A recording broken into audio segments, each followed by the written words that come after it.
Greetings, everybody, and Mado for watching and listening. So, I've been in discussions with both in the YouTube comments and also outside the YouTube comments with Blackout, and whose name I will not mention here. Blackout is a YouTube profile name, but we've been discussing a lot of issues regarding Freedmen and Creeks by Blood and the issues of, like full blood, what that actually means, and, is it real, things like that. And, I'm definitely of the opinion that there's no such thing as a full blood, that it's basically a myth, and it's also an irrelevant factor. It's only become relevant because of things like the final Dawes role. It's only become relevant because of like status. In some respects, it's like, oh, I'm a real full blood. I'm a full blood. Things like that. It's also victim status of things like, oh, there's no help for a full blood like me. Like my Aunt Arlene, may she rest in peace. She had a friend who came by and used to say that a lot, and it got on my Aunt Arlene's nerves after a while. My Aunt Arlene, a half blood, used to help her out, and this lady who will remain nameless for this. Good lady, terrible husband. She had some good kids that I liked. I met a couple of the boys. The oldest that I met was really great. Took me to the Okima clinic. The daughter, also, gave me a ride to the doctor. And so, and they're nice people. But the mom would say things like, oh, there's no help for a full blood like me. And it's like, here I was, I moved from California, sometime prior to that, and I was getting help in the clinics, but I was getting the help I needed because I did everything my Aunt Arlene told me to do. Everything. Every single time I went to the to the doctor, after getting a referral to go to the doctor in Tulsa, I had to get a hold of Okima right away. I contacted Amber Frazier, and there's one other lady that worked there in contract health at Okima. I did it. I was on it. There's only one time I might have missed it. I'm not 100% sure that I missed it, but they didn't cover it because I apparently didn't call in. I guess I probably didn't call in because I was pretty diligent for the most part. Meaning like every single other time out of the many times I went in. So if there's help for a mixed blood like me in a government run mostly by full bloods, half bloods, and 3/4 bloods, etc., there's definitely help for a full blood. Okay, I'm just going to say that. You just have to do the work. In this case, her son didn't have citizenship in the tribe because he was born in California, and they didn't bother getting his state certified birth certificate, which you have to have in order to get citizenship in the tribe. They only take state certified, even though the county certified is actually more relevant because that's actually where you're born. But I digress. Anyways, it's supposed to be about other issues here.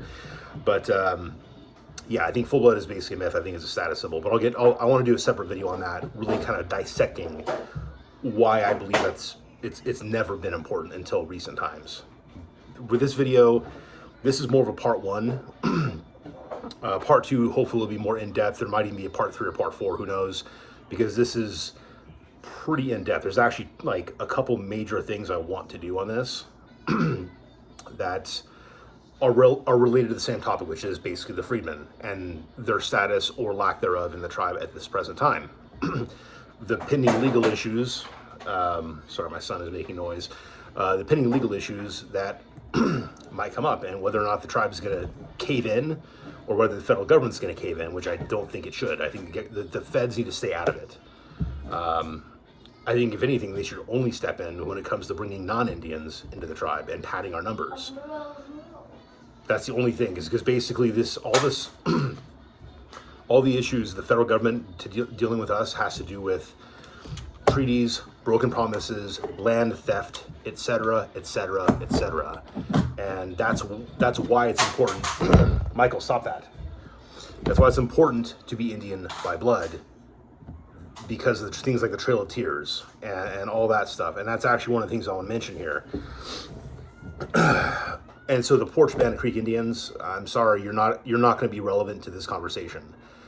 Even though you're our brothers, you stayed in the woods, you stayed over there, you married your cousins constantly. I know this from someone who's related to like Chief Calvin McGee. So These are the stories I've heard.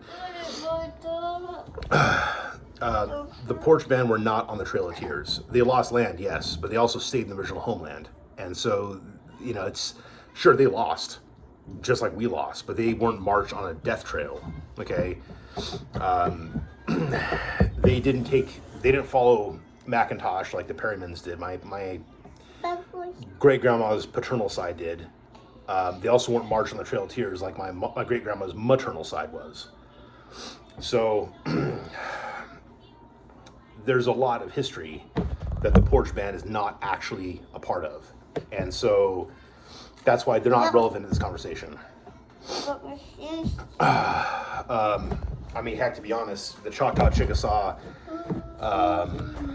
Cherokee of Oklahoma, and Seminole of Oklahoma are more relevant to the conversation than the Porch Band is, because they also came on their own Trail of Tears.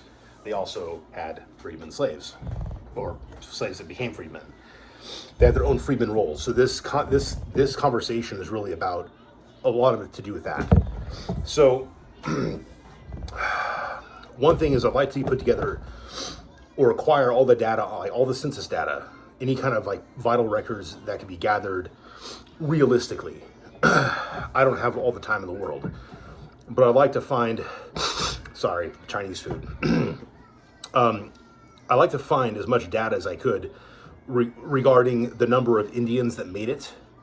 Okay, so there's two migrations after, regarding the removal. There's, I think it's the 1828 migration that the Macintosh Party came on, and then there's the 1836 removal. So I want to know in each one of these, how many Indians made it to the Indian Territory, now known as Oklahoma. How many made it there? How many survived? How many died prior to, or on the trail? And how many slaves made it or died along the way, or etc. On the 1828 migration. Then I want to know how many were on the 1836 removal. Now, the reason I want to separate those two is because the 1828 migration wasn't as bad for the people that went on it. It was not as harsh. They were not being, as far as I understand, marched by federal troops. They left Alabama and Georgia voluntarily. Again, William McIntosh, etc. Treaty of Indian Springs. So, and the death warrant and all that stuff that happened. So they're like, okay, we're out of here. Okay, and it's mostly Lower Creeks, but they also owned a lot of slaves. So that's why I'm curious, how many slaves did they have as opposed to the Upper Creeks who were on the 1836 rule? Because which migration are most of the freedmen descended from? Are they descended from the easier one or the not so easy one? Because when we look at the Trail of Tears, we have to look at it realistically. We can't just look at it as everyone's a full blood. There were mixed bloods on the trail, but there were a lot of full bloods, or at least the closest thing you can call, closest thing to a full blood. And I'm assuming there were some slaves as well. And that's a piece of history that, if true, needs to be mentioned. I guarantee there's a lot of slaves that were on the 1828 migration because of who was on that migration. Okay? Macintosh, Marshall, Perrymen, okay?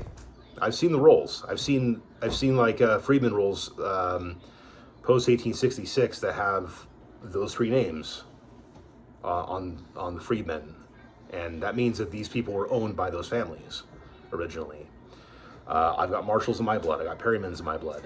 I got McKellips. I know that there's some McKellips that own slaves. I know that there's some rolls that have slaves listed on them. Then there's some rolls I looked at where the McKellips don't have any slaves, or there's no freedmen under the name McKellip. So I don't know. Regardless, I want to know more about this. It's important. But yeah, with both migrations, we need to have a better, clearer picture of who is on the migration. And were these slaves considered slaves? Were there mixed-blooded, Black Creeks, things like that? And could we verify any of this stuff? That's kind of the stuff. That's what I'm interested in. There's definitely mixed-blooded White Creek Indians, like the Macintoshes and the Perrymans. So, and yes, the McKellips and the Marshalls and a whole bunch of others. Okay, Mick. Okay, like these are all like white man names. So I'm sorry, AC Blue Eagle was not a full blood. His dad was not a full blooded Creek. You know, their last name was McIntosh. They were descended from William McIntosh. So Blue Eagle was not his actual like birth name. So may he rest in peace as well. So so I want to understand. I like to have relevant information regarding these migrations and the list of slaves by name, if possible. I think it's important to have the names of these people for one, to remember who they are, okay?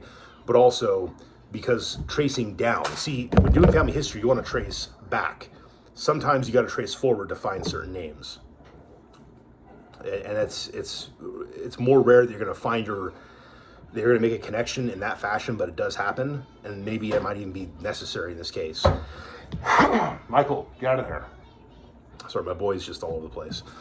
I know that, you know, just a note here, looking at my, you know, papers here. There's Blackout sent me it was, I think, from 1868 or 1869. It was some Roots Web. It was like freepages.rootsweb. It was one of the Freedmen complaints for not getting per capita payments because they were of African descent. Think about that for a second. Because they're of African descent, the Creeks didn't want to give the freedmen the per capita money that was coming in from the government, because as you might remember, in the Treaty of 1866, the Creek Treaty of 1866, as I mentioned before, that the freedmen became entitled to lands, citizenship, and money that was supposed to go to Creek Nation from the federal government, things like that. So I think there was some bitterness. So I want to know, I want to know more about the Indian and freedmen relations. I know that those freedmen who complained did get some money, you know, because of who they complained to, basically. So it was some kind of federal agent. I can't remember the name. Yeah, I should have looked that before I made the video. But anyways, Indian and freedmen relations. I want that to be that. I want to know from that point on, like, you know, moving forward to the present time, or moving at least up until the final DAWs, like what was happening. Michael, get out of there. Get down. I don't want you playing with that, okay? It's distracting. Michael, no, get down. Put that down. Let go. Come on, no more of that. Watch cartoons, okay? I think he pooped too. Hey, Michael, Tishibo Fumbi? All right. So, also there's what I'm calling the intermediate roles between like the 1866 treaty and the final DAWs role. There's a bunch of Indian roles. I know for a fact that some of my ancestors are on these roles. Like I know they're my ancestors, even if the roles themselves maybe have like a head of household and a bunch of people listed in the household. It doesn't actually state what the relationship is. And so that's going to make family history a little difficult prior to the final DAWs role, but prior to the Campbell Creek roll, which began in 1899, I think went to like 1903 or something, at least for Creek tribe. Might have went further than that. I don't know. I mean, it took them at least a couple years to gather that data. And then the final DAWs roll of like the 1910s, like 1917 or something like that, was based off of that information. So, and any information gathered between that role and the actual time of the DAWs role, meaning, okay, this person's now dead, that person's now dead, this person's now listed under that name on this other role, et cetera, et cetera. That stuff is mentioned in the in these final DAWs roles, and the Campbell Creek roll. So, anyways, yeah. So getting to the final DAWs, I'd like to see a good accurate listing of Indians by blood. Some have mentioned online that there's whites that paid to get listed as Indians. I don't know how true that is, but I will say this much. My third great grandfather had 2 wives, simultaneous. He was a polygamist. One was Indian. That was my third great grandma, Martha. And then there's Melinda. So 2 women with the name M. Okay. Melinda was his redheaded white wife. Okay. She, I think, was, according to the 1900 census, because she was still like the federal census of the Indian tribes, she was listed as like a half-blood, and then she was also listed as being born in Texas, and I think, But according to her obituary, she had a brother with the last name Maxwell, and apparently they were white, and she was listed as being, I believe the obituary mentions her as being listed as half Creek on the rolls. You see how that's a problem as far as descendants go, except that all of her children, as far as I understand it, she had a prior marriage to Mr. Foster. And so Foster Family Cemetery is connected to that line. So like Lonnie Foster, I think was her daughter. So she had a couple kids. She might have even been married a couple times before she married Jacob, my great grandfather. But in any case, like, she had kids that had Indian blood. So like, they technically still have the right to citizenship. It's just their blood quotient is not going to be exactly accurate. Now, of course, on the other hand, can I prove that her obituary is correct in her being white, not Indian? I guess I can't, but I believe the obituary, personally. I believe that she was white. And there's also pioneer accounts of like his redheaded white wife, Jacob's redheaded white wife. There's pioneer accounts of Joseph McKillop, his son-in-law, my great-great-grandfather. Things like that there's actual like pioneer accounts from that time period mentioning my direct ancestors. It's kind of cool. But further solidifying my belief that, yeah, she was actually white. She wasn't really Indian. But her kids were Indian through their paternal line. So technically they had the right to citizenship, even though it went primarily by the mother's line. So how many whites actually paid to be listed as Indian? I'd like to find that out. Because technically they should be, any descendants that did not marry back into the tribe definitely should be disenrolled. Because if they did not have actual Indian blood, and they did not marry back into the tribe and provide Indian blood by marriage to their descendants, like, I'm gonna be totally honest about that. You know, I'm not trying to, like, you know, piss off anybody who might be like my step relatives or whatever. Like, again, those particular step relatives have Indian blood on the paternal side. So, but yeah, so there's Indians by blood, and the best way to know is like you look at the individual, and it's going to list who their parents are and what their tribal towns are, and then you can easily trace back to the like 1882 roll. You can find people right away, and then because of the Campbell roll, you'll know automatically that, you know, you're going to know what the relationship is of the people in the household of the 1882 like Creek roll is actually going to be. And you might even know about the 1860s or whatever, I think it's 1860 roll. No, not 1860. No, it would have been after 1860. Again, Civil War was like just starting to happen. So I don't think there was a roll in 1860, but I'll have to double check that. But anyways, yeah, so Indians that actually have Indian blood, you can look at their ancestors on those rolls, and you can trace, you know, who they actually belong to. Freedmen. What I want to be able to do, and this is for freedmen, but also freedmen listed as freedmen that actually had Indian blood. As I mentioned this before, the woman whose great-grandpa's dad was from Hichite tribal town, like that, she should actually be a citizen of the tribe. So, like, that guy, her great-grandpa should have been listed as a freedman, you know. I would like to know how many freedmen have Indian blood. I want to know what kind of justifications some of the freedmen and the Freedmen Association actually have. And I want to also know how many have no justification for suing an Indian tribe for citizenship when they don't have actual Indian blood. I want to know numbers here. Now, here's the thing. Hypothetically speaking, you know, they could have all intermixed freedmen descendant with freedmen descendant to such a degree at this point where they might all have Creek Indian blood. But that still has to be determined. For me, like, I'm not open to bringing them in unless they have Indian blood. Okay? So I'd like there to be some honesty on the subject. I want to know, like, was my great-great-great-uncle Albert Pike McKillop, was he right to not list certain, you know, half-black, allegedly half-Creek, like this one lady as being a freedman instead of being Creek by blood?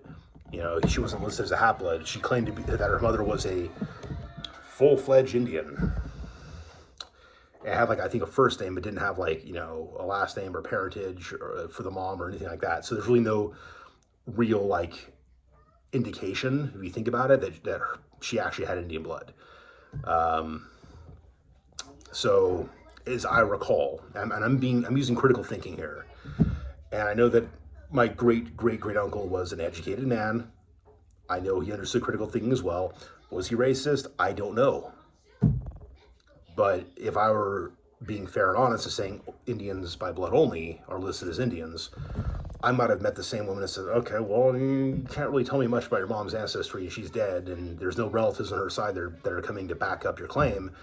Got to list you as a freedman. Sorry. Especially if she if she looked very, very obviously black and did not look like she had obvious Indian features. Things like that. There's going to be obviously telltale signs, and you have to be honest about that. Okay. So, but yeah, that's what I'd like to do, something like this, because I want to know how many freedmen actually really should have a right to citizenship, and then how many don't. And either way, and here's disclaimer here, one way or the other, Creek Nation needs to make that decision. But one thing I don't want to do is have a bunch of young, woke, up-and-coming adults saying, oh yeah, I'm just going to vote to bring the freedmen in because I'm not racist. I'm all about Black Lives Matter, and that sort of thing. That's not what I want to see happen either. So I would like there to be good information, accurate information, provided for both sides of the equation. And I would like for the young people of the tribe to become more educated on these matters, because this has to do with their future. There are people in the tribe that really just don't pay attention to any of this stuff. And there's also some who are just plumb ignorant about a lot of things, especially when it comes to the history and their own family history. And so that's a bit of a problem, and it's a problem that needs to be addressed. I've met full-bloods, okay, that don't even know what they don't even know what clan they belong to, and they've been going to the ceremonial since they were children. They were young adults at the time. How do you not know what your clan is? How do you not know what your clan is? That's called lazy parenting. Okay, or lazy individual for not knowing and saying, oh yeah, I'm definitely an Indian, that's what I am. But then it's like, oh, but you don't know what clan you belong to. Like, I'm a mixed blood, and at the time I was like, okay, well, I've heard that I'm Turtle Clan. I'm looking for more verification. I got my verification on that note, but basically, like, I talked to more female line relatives and compared stories without telling one the story that the other told me. I would listen to the individual stories. I'm like, okay, this lines up with this one and this one. They're all a little bit different, but they're all telling me the same, basically enough of the right information. I'm like, okay, we are in fact Turtle Clan. So I had to be a little bit critical and use some detective work and not just give away the information. I want to glean what they had and then talk about it afterwards. And that's how I got my information. But some don't even, their grandparents are still alive and they don't even ask. Like, they don't speak the language, they don't know what clan they belong to, and therefore they probably don't know what clan their dad belongs to, who's also supposedly a full blood. So it's like, I mean, there's some people who just don't know anything. And here I am, the old term would be Stekihaya, like the white maid Muskogee man, from California. I'm a mixed blood, and I know more about the stuff than probably half the young full-bloods out there. That's sad. That's sad. So we got to get our act together as a tribe and know our history. So this is partly why I want to put this information together, is because I want there to be good information, good solid information. I don't want the educated guys like Eli Grayson who have an obvious axe to grind showing up and basically controlling the narrative. I want there to be a potentially alternative viewpoint that is based in the same facts, the actual real historical data facts, not simply the facts that you present. Okay, we all need to be able to develop an opinion on this. I mean, I want us to have an opinion based off of the information, the right information, all the right information. Information that may not make us look good. It might make some of our predecessors look racist. Maybe it doesn't, though. You know, maybe they're just sticking up for the tribe, the actual Indians by blood. Maybe that's what they care about. And I think to a large extent, that's what, you know, the Cox administration was doing in the 70s. So, I mean, you can't deny the progress that got made from his administration onward as far as developing the tribe and a lot of the infrastructure we now have. So that may not have been as possible if certain resources were, you know, not totally in our hands. Michael, no, come on, buddy. So, but, you know, anyways, that's really another matter for another day. Again, I want to get to the real heart of the issue is like who has Indian blood, who does not. Which ancestors on the final dollars roll? Every freedman on the final dollars roll, I think their genealogy needs to be looked at. Sometimes the actual roll itself says that there's Indian blood because it says who the dad is. You know, things like that, or maybe the mom's Indian and it shows her as being Indian, but they just put the kid down as a freedman. They usually won't do that because of the mom, but like if the dad is, they might be more likely to say, oh yeah, this is especially if the dad's dead. You know, it's like, oh well, okay, we'll just call him a freedman because he's black. And that's messed up, okay? Like, you got to actually, like, be honest about the stuff, okay? So, yeah, all that needs to be addressed. Michael, no. Man, this kid won't leave me alone. But there's something else I was going to say about this. Yeah, so, and I'd be okay with the following. Again, the final decision needs to be in the hands of, like, the National Council of the Creek Nation, okay? It does not need to be in the hands of the federal government or the Creek Freedmen Association. But if you want to take someone who's, you know, educated on these matters and who actually looks at the records, and someone who dissects the information, someone like myself to represent Creek Nation, and then take someone from the Freedmen Association, and we look at the same records, the same individuals at the same time, and say, okay, this is what this says, this is what that says, and say, okay, and try to agree that this is what the data is actually saying in the strictest sense of the word, okay? And then if this person is listed as a freedman, and their parents listed as freedmen, but they have a full sibling who's listed as having Indian blood, we find out why that is. And if it turns out they have a mutual ancestor on record, then we fix the record. You know, we trace back a little bit further, another generation back, and say, okay, oh, it looks like, yeah, they have like a grandparent that was Creek. And that way we can fix the other record that shows only freedman blood to, you know, we can do an amendment to these records, not on the originals, of course, but we could do some kind of an official amendment and say, okay, this person actually had Indian blood. If Creek Nation is open to doing this. Again, only if Creek Nation is open to doing this, okay? But if they are, for the sake of fairness, we do something like that, you know? And that would be great, because if we can both look at this, if like someone from each side or multiple people from each side, it's kind of like voting almost, okay?